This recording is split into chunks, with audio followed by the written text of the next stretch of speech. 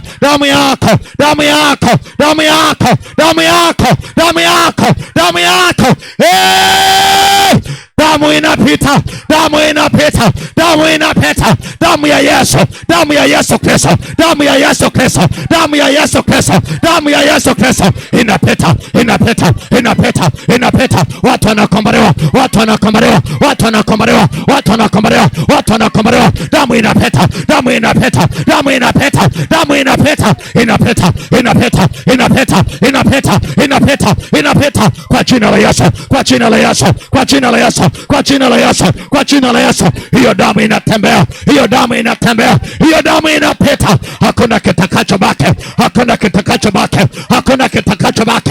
Haya sasa, umeteswa kwa muda mrefu, nafsi yako, nafsi yako ileche, ileche, ileche, ileche, ileche, ileche, ileche, ileche sasa, ileche sasa, ileche sasa, ileche sasa, ileche sasa. Nafsi yako haya njoo, haya njoo, haya njoo, haya njoo, haya njoo, haya njoo, haya njoo, haya njoo, haya njoo. Haya sasa, haya sasa, haya sasa, haya sasa, haya sasa, haya sasa, haya sasa. Wanaachia nafsi yako, wanaachia, wanaachia, wanaachia, wanaachia sasa, wanaachia sasa, wanaachia. Tayari, tayari naona moto unapita kwenye ardhi, moto unapita, unapita, unapita, unapita, unapita, unapita, Oyo sasa sasa. Oya sasa sasa. Oya sasa sasa. Oya sasa sasa. Oya sasa sasa. Uamata. Uamata. Uamata. Uamata. Uamata. Isa yako. Haya funguka. Haya funguka. Funguka. Funguka sasa. Funguka sasa. Funguka. Funguka. Funguka. Funguka sasa. Funguka sasa. Funguka sasa. Funguka. Haya sasa. Haya sasa. Haya sasa. Haya sasa. Kwa damu ya Yesu. Funguka. Nasema haya. Haya. Haya. Haya. Haya. Haya. Waliokushika wote. Waliokukamata wote. Waliokuteka wote. Haya. Haya. Toka. Kwa jina la Yesu. Kwa jina la Yesu. Kwa jina la Yesu. Fire. Fire. Fire. Fire. Fire. Fire. Fire. Fire. Fire. Kwa damu ya Marakano. Kwa damu ya Marakano. Kwa damu ya Marakano. Kwa damu ya Marakano. Toka. Toka. Toka. Toka. Toka. Toka. Toka. Haya. Haya. Haya. Haya. Acha dada. Acha dada. Acha dada. Acha dada. Haya. Toka. Toka. Toka. Toka. Toka. Toka. Toka. Upako unatembea. Upako unatembea. Toka. Walijiweka tumoni. Walijiweka tumoni. Walijiweka tumoni. Walijiweka tumoni. Endelea kuomba. Endelea kuomba. Endelea kuomba tu. Endelea kuomba. Kuna nguvu ya Bwana inatembea hapa. Nguvu ya Bwana inatembea hapa. Nguvu ya Bwana inatembea hapa. Nguvu ya Mungu inatembea hapa. Nguvu ya Kristo inatembea hapa. Nguvu ya Jehova inatembea hapa. Inatembea katika jina la Yesu. Inatembea katika jina la Yesu. Inatembea kwa damu ya Yesu. Kwa damu ya Yesu. Kwa damu ya Yesu. Kwa damu ya Yesu. Kwa damu ya Yesu. By power, by force, by power, by force, by power. Ndio wanakuachia. Wanakuachia. Wataka stake. Wataka stake. Wataka stake. Wataka stake. Wataka stake. Wanakuachia leo. Katika jina la Yesu. Katika jina la Yesu. Hicho kilichokata man. Haya sasa. Fire, fire, fire, fire. Moto, moto, moto, moto. Moto, moto, moto, moto. Moto, moto, moto, moto. Moto, moto, moto, moto. Moto, moto, moto. Moto, moto. Moto, moto. Moto. Yes. Unaachia. Unamachia. Nasema unamachia. Unamachia. Unamachia. Ndio. Ndio. Ndio. Ndio. Ndio. Tok. Tok. Yes. Yes. Yes. Safari. Safari. Umemtesa kwa muda mrefu. Umemsumbua kwa muda. Sasa ni mwisho. Sasa ni mwisho. Sasa ni mwisho. Sasa ni mwisho. Sasa ni mwisho. Sasa ni mwisho. Sasa ni mwisho. Sasa ni mwisho. Sasa ni mwisho. Yes. Yes. Yes. Endelea. Endelea. Endelea. Endelea. Endelea. Endelea. Endelea. Endelea. Endelea. Mungu yuko kazini. Mungu yuko kazini. Mungu yuko kazini. Mungu yuko kazini. Mungu yuko kazini. Usinyamanze. Usinyamanze. Hapa lazima wachawi wakutapike hapa. Wachawi watakutapika leo. Watakutapika leo. Watakutapika leo. Watakutapika leo. Waliokamata nafsi yako. Haya, acha nafsi yake. Acha nafsi. Acha nafsi. Achia. Achia. Achia. Achia. Achia. Achia. Achia. Fire. Fire. Fire. Fire. Kwa damu ya Marakano. Kwa damu ya Marakano. Haya, achia mama. Achia mama. Achia mama. Achia mama. Achia mama. Fire. Rapa shakata. Rapa shakata. Rapa shakata. Rapa shakata.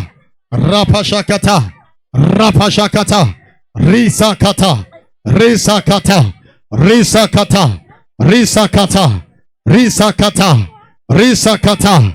Rasha kata. Rapa kosha. Yende kasaka. Oh, kwa jina la Yesu.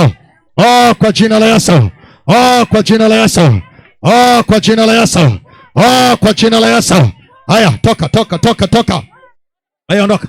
Haya, ondoka. Toka. Toka, haraka, haraka, haraka, haraka. Haraka, haraka, haraka. Piga fire. Yes. Piga fire. Yes. Piga fire. Ndio. Ndio. Ndio. Ndio. Ndio. Ndio. Ndio. Ndio. Ndio. Pa. Pa. Katika jina la Yesu. Katika jina la Yesu. Katika jina la Yesu. Katika jina la Yesu. Katika jina la Yesu. Katika jina la Yesu. Katika jina la Yesu. Tak. Kwa damu ya mwana kondoo. Kwa damu ya mwana kondoo. Tak. Tak. Tak. Tak. Tak. Kila roho ya uharibifu, kila nguvu ya uharibifu iliyoharibu mama huyu, iliyoharibu dada huyu, iliyoharibu maisha yake, iliyoharibu maisha yake. 1, 2, 3. Tak. Tak. Tak. Kwa damu ya mwana kondoo. Kwa damu ya mwana kondoo. Piga. Toka. Yes. Yes. Toka. Toka. Toka. Toka. Toka. Toka. Toka. Toka. Toka. Toka. Piga fire. Piga fire. Piga fire. Katika jina la Yesu. Haya, machie huyu binti. Machie. Haraka. We. Haraka. Haraka. Haraka. Leo nawamaliza hapa. Haya, toka. Toka. Toka. Toka. Toka. Huko mlipomweka. Huko mlipomweka. Haya. Haya. Haya, rudi. Haya, rudi. Ha, walivyoweka tumboni. Vitu vilivyorishwa. Vitu vilivyokula. Haya. Haya. Chomoka. Chomoka. Chomoka. Chomoka. Chomoka. Nasema chomoka. Haraka, haraka, haraka, haraka, haraka. Haraka. Pa. Haya. Haya. Haya, kimbia. Kimbia. Kimbia. Kimbia. Kimbia. Nataka mseme mmemweka wapi? Haya. Mmemweka wapi? Mmemweka wapi? Mmemweka wapi? Mmemweka wapi? Mmemweka wapi? Pa, sema. Na wachinja leo. Na wachinja leo. Na wachinja leo. Na wachinja leo. 1, 2. Piga. Toka. Haya, machia. Machia, rudi. Machia, rudi. Machia, rudi. Machia, rudi. Machia, rudi. Haya. Haya. Baba, kwa damu ya mwana kondoo, leo huyu dada asitoke hapa kama alivyokuja. Mungu, tunarudisha nafsi yake. Tunarudisha nafsi yake. Tunarudisha nafsi yake. Kutoka huko shimoni. Kutoka huko baharini. Kutoka huko ziwani. Kutoka kwenye mito. Kutoka kwenye mapori. Kutoka njia panda. Kutoka mahali popote. Katika jina la Yesu. Katika jina la Yesu. Katika jina la Yesu. Pa! Pa! Pa! We, haya, toka. Toka. Toka. Kwa mara ya kwanza. Haya, nakata shingo zenu. Nakata shingo zenu. Nakata shingo. Nakata shingo. 1, 2. Piga shingo kwa jina la Yesu. Kwa jina la Yesu. Kwa jina la Yesu. Haya, toka huko sasa. Toka huko sasa. Haya, toka, toka, toka, toka. Njoo. Njoo. Njoo. Njoo, njoo, njoo, njoo, njoo. Njoo, toka huko. Toka huko. Toka huko. Toka huko. Toka huko. Toka huko. Toka huko. Haya, njoo. Haya, njoo. Haya, njoo. Haya, njoo. Haya, njoo. Rudi kwenye mwili wako. Rudi kwenye mwili. Rudi kwenye mwili. Rudi kwenye mwili. Rudi kwenye mwili. Rudi kwenye mwili. Rudi kwenye mwili. Rudi kwenye mwili. Rudi kwenye mwili. Rudi kwenye mwili. Rudi kwenye mwili. Rudi kwenye mwili. Haya. Haya, rudi. Haya, rudi sasa. Haya, rudi sasa. Haya, rudi sasa. Haya, rudi sasa. Haya, rudi sasa. Haya, rudi sasa. Haya, rudi sasa. 1, 2, 3. Kuanzia leo hautateseka tena. Hautateseka tena. Sema ee Yesu. Sema wote ee Yesu. Ee Yesu. Katika jina la Yesu. Na kwa damu ya Yesu. Na kwa damu ya Yesu. Na kwa damu ya Yesu. Ninaomba leo nafsi yangu. Nafsi yangu. Irudi sasa. Irudi sasa. Irudi sasa. Ee nafsi yangu. Njoo. Njoo. Njoo. Njoo. Njoo. Njoo. Rudi. Rudi. Rudi. Rudi. Rudi. Kwa jina la Yesu. Simama kwa miguu yako. Na mikono juu. Fumba macho. Mungu ni hai. Kuna watu wamefungwa hapa, nafsi zao zimefungiwa mahali, nafsi zao zimeshikiliwa mahali, na sasa huu ni wakati wako Bwana. Huu ni wakati wako, huu ni wakati wako, huu ni wakati wako sasa. Wahudumie ili kila aliyefungwa aweze kufunguliwa, ili kila anayeteswa aweze kuwekwa huru, aweze kuwekwa huru Bwana, aweze kuwekwa huru Mungu, ili wanapotoka hapa watoke wakiwa huru kabisa, ili wanapotoka hapa Bwana, akina mama na baba waliokuja hapa Mungu wasiondoke kama walivyokuja, wasiondoke kama walivyokuja, wasiondoke kama walivyokuja Baba, katika jina la Yesu. Baba, katika jina la Yesu. Baba, katika jina la Yesu. Baba, katika jina la Yesu. Mungu, katika jina la Yesu. Mungu, umesema wiki hii ni wiki ambayo unakwenda kuwaondoa kwenye mateso watu wa Idete Bwana, watu wa Idete Baba, watu wa Idete Kristo. Unakwenda kuwaondoa kwenye mateso ya Bwana, unakwenda kuwaondoa kwenye mateso ya Kristo, unakwenda kuwaondoa kwenye mateso Jehova, katika jina la Yesu. Watu waliokamata, yes, toka. Haya sasa, haya sasa, talk. Yes, yes, yes. Usijizuie. Nguvu ya Bwana inatembea, nguvu ya Bwana inatembea, nguvu ya Mungu inatembea, inatembea, inatembea. Naona kinatoka, kinatoka, kinatoka, kinatoka, toka, toka. Ndio, ndio, ndio. We piga na kuua, na kuua, na kuua. Piga kichwa na kuua leo. Haya, haya, haya, haya. Talk kwa jina la Yesu. Talk kwa jina la Yesu. Talk katika jina la Yesu. Talk. Roho ya mateso, roho ya mateso, roho ya mateso, roho ya mateso, toka. Haya, haya, toka huko ulipokuweka, toka huko, toka, toka, toka, toka, toka. Nasema nafsi yako itoke ulipokufungia, nafsi yako itoke ulipokufungia, itoke kwenye hilo gereza, itoke kwenye hilo mashimo, itoke kwenye hilo pori, itoke, itoke kwa mara ya kwanza.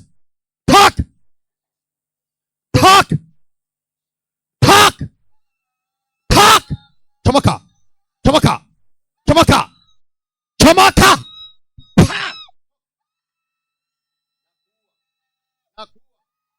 Nakuua leo, nakuua leo, nakuua leo. Piga chia, piga chia, toka, toka, toka, toka. Piga chia, piga chia, piga chia. Moja, mbili, kila mlichomwekea kwenye mwili, haya, itoke. Moja, mbili, hesabu moja mpaka tatu, kiwa kimekwisha kutoka. Piga chinja, piga chinja. Kwa nini mnamtesa? Kwa nini mnamtesa? Kwa nini mnamtesa? Leo nawamaliza. Kwa nini? Moja, mbili, piga kwa jina la Yesu. Piga kwa damu mwana kondoo, piga kwa damu mwana kondoo, piga. Haya, toka, toka, toka, toka, toka. Piga, piga kiondoka, piga kiondoka. We, usinicheleweshe, usinicheleweshe, usinicheleweshe. Katika jina la Yesu, katika jina la Yesu, katika jina la Yesu, katika jina la Yesu. Mungu uliye hai, Bwana uliye hai, omba naye katika jina la Yesu Kristo, katika jina la Yesu Kristo, katika jina la Yesu Kristo. Roho ya mateso, nguvu za giza, toka. We, kimbia, kimbia, kimbia, kimbia, kimbia. We, nakuua, nakumaliza. Toka, toka. Piga chia, toka, toka, toka, toka. Nakuua, nakuua, nakuua. Kila mlichofanya kwake, kila mlichofanya kwake, kila mlichofanya kwake, kila mlichofanya kwake, katika jina la Yesu, katika jina la Yesu, katika jina la Yesu, katika jina la Yesu. Toka. Shia. Wanakuachia, wanakuachia, wanakuachia, wanakuachia. Hawawezi tena, hawawezi tena, hawawezi tena, hawawezi tena. Wanaacha nafsi yako. Haya, haya, haya, haya, haya, haya. Ndio kinatoka. Ndio kinatoka.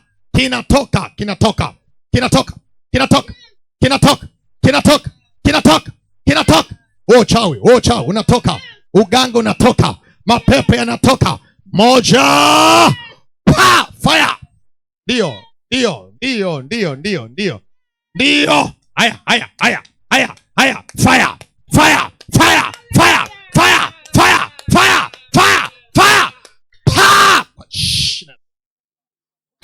Kwa jina la Yesu. Kwa jina la Yesu. Kwa jina la Yesu. Kwa damu ya mwana kondoo. Acha nafsi yake. Nasema achia nafsi. Achia.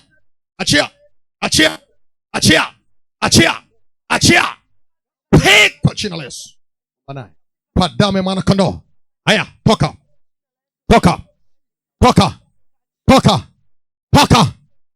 Piga kwa jina la Yesu. Piga kwa damu ya mwana kondoo. Piga kila kilichoshika nafsi.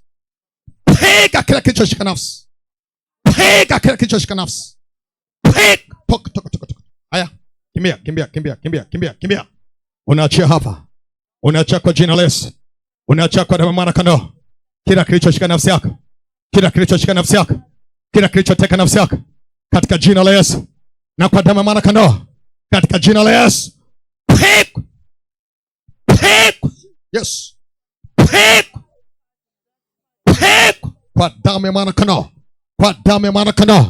Kwa damu ya mwana kondoo. Kila kilichoshika nafsi. Piga. Kwa damu ya mwana kondoo.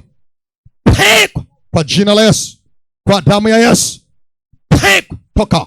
Haya, mache mama haraka. Haya, toka. Na kuua. Unamwacha mama.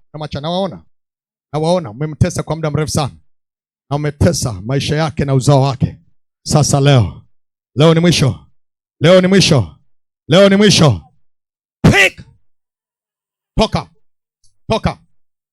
Pa! Toka. We.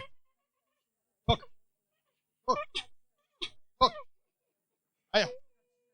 Haya. Pa! Kwa jina la Yesu. Pa! Toka.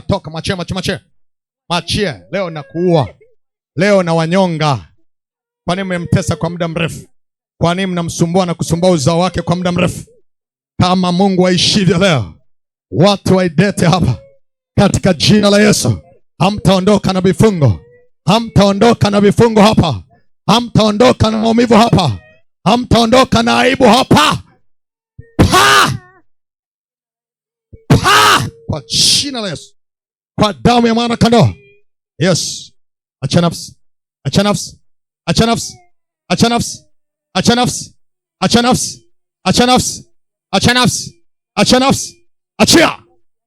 Achia. Pick kwa jina la Yesu. Yes.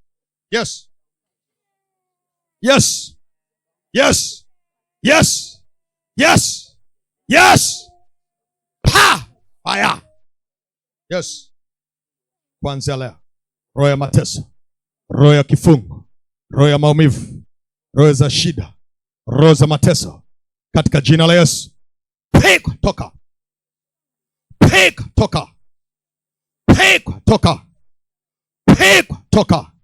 Kuanzia leo, katika jina la Yesu na kwa damu ya mwana kondoo. Haya macheda haraka. Acha mashaka. Piga toka kwa damu ya mwana kondoo. Mungu aliye hai, unamjua binti yetu huyu, unamwelewa katika jina la Yesu. Binti, nakuombea leo ni mwisho wa mateso.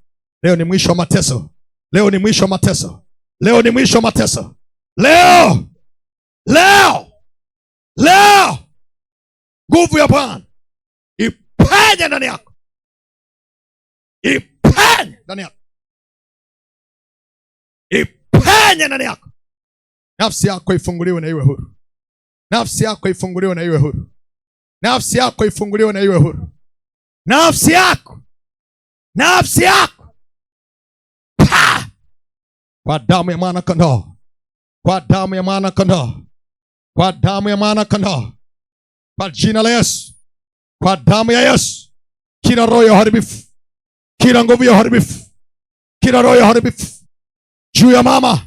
Haya, ondoka, ondoka, ondoka. Pigwa. Yes. Pigwa. Yes. Pigwa. Yes. Pigwa. Yes. Pigwa. Yes. Kwa damu ya mwana-kondoo. Pigwa. Kwa damu ya mwana-kondoo. Pigwa. Kwa damu ya mwana-kondoo. Pigwa. Kwa jina la Yesu. Pigwa. Ndio, ndio, ndio, ndio, ndio, ndio, ndio, ndio, ndio, ndio, ndio, ndio. Haya. Haya, nakuona. Nakuona, unamwachia. Unamwachia. Yes, wewe uharibifu nao uona. Wewe uharibifu nao uona kwenye maisha yake. Kwa damu ya mwana-kondoo. Piga vyote. Piga vyote. Piga vyote. Kwa jina la Yesu. Kwa damu ya Yesu. Kwa jina la Yesu. Piga vyote. Haya. Haya, toka, toka, toka, toka. Toka katika jina la Yesu. Toka katika jina la Yesu. Toka katika jina la Yesu. Toka katika jina la Yesu. Piga. Piga. Kwa damu ya mwana-kondoo. Kwa damu ya mwana-kondoo. Piga. Pa. Kwa damu ya Yesu. Kwa damu ya Yesu. Kwa damu ya Yesu. Kwa damu ya Yesu. Kwa jina la Yesu. Nguvu ya kimungu.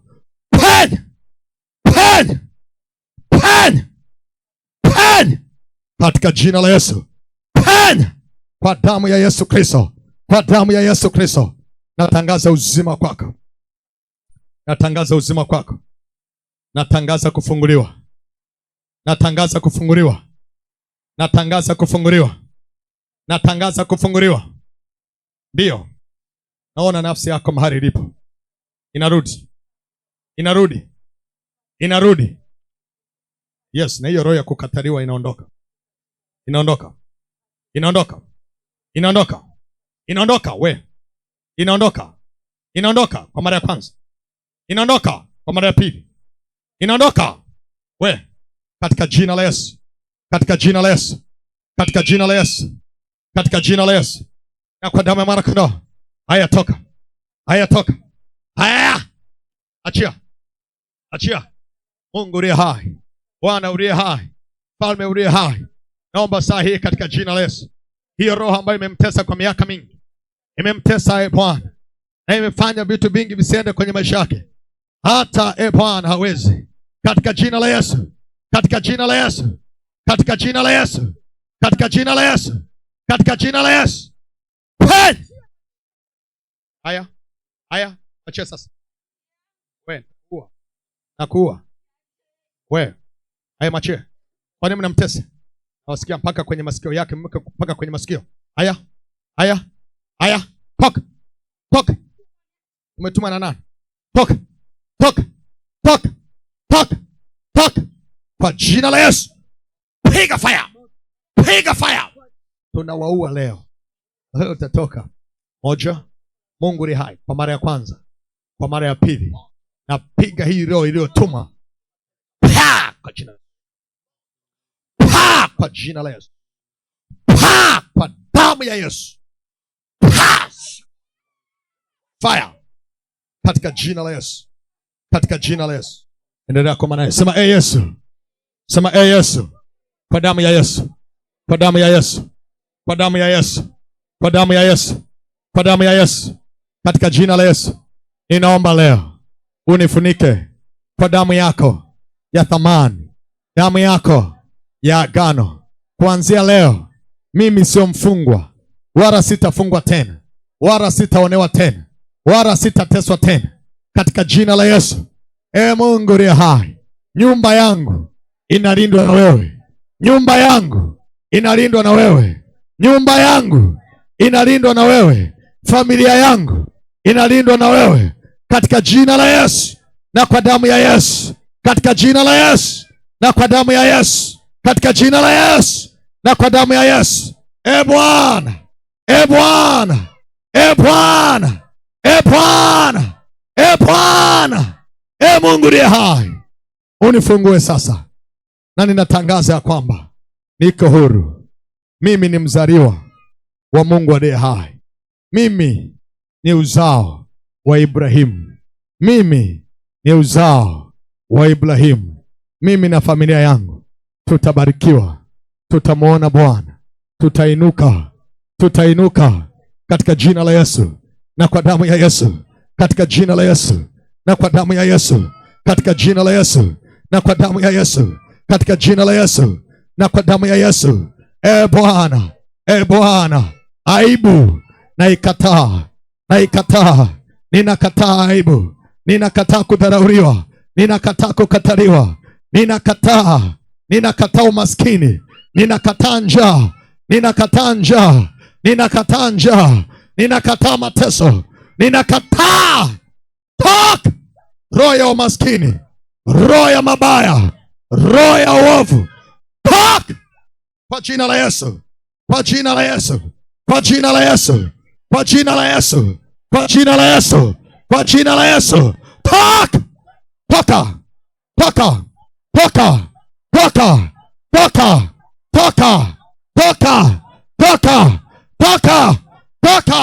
hilo gereza lililonifunga, hilo gereza lililonifunga, hilo gereza lililonifunga, leo nachomoka, nachomoka, nachomoka, nachomoka, nachomoka kwa jina la Yesu, kwa jina la Yesu, kwa jina la Yesu, kwa jina la Yesu. Hilo gereza leo natoka, natoka, natoka, natoka, natoka kwa jina la Yesu. Haya, machebi machara wote mtaondoka, mtake mstaki. Haya, kwa nini mnamtesa? Kwa nini mnamtesa? Kwa nini? Sema kabla sijakuwa. Kwa nini? Kwa nini? Kwa nini? Sema.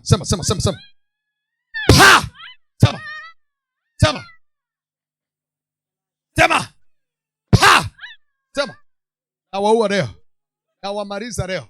Wote mnaondoka ndani ya mwili huu, wote mnaachana nafsi yake. Jina la Yesu.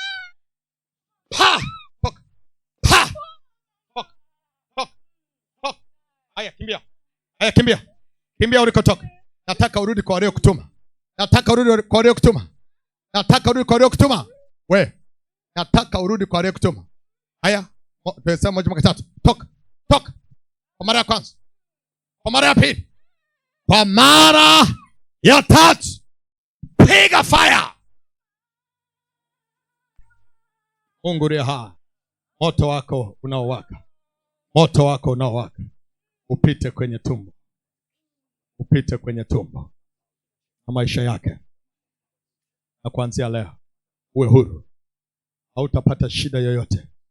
Mungu amekufungua, Mungu amekuonekania. Inua mikono juu, sema asante Yesu kwa ajili ya siku ya leo. Asante Yesu, maana umekuwa mwema. Leo siku ya pili umeyagusa maisha yangu, umeniokoa, umenipigania, umenisaidia katika jina la Yesu, katika jina la Yesu. Na mimi natamka ya kwamba niko huru, ninakiri niko huru, ninakiri niko huru, mimi na uzao wangu, katika jina la Yesu. Pigia Bwana makofi mengi.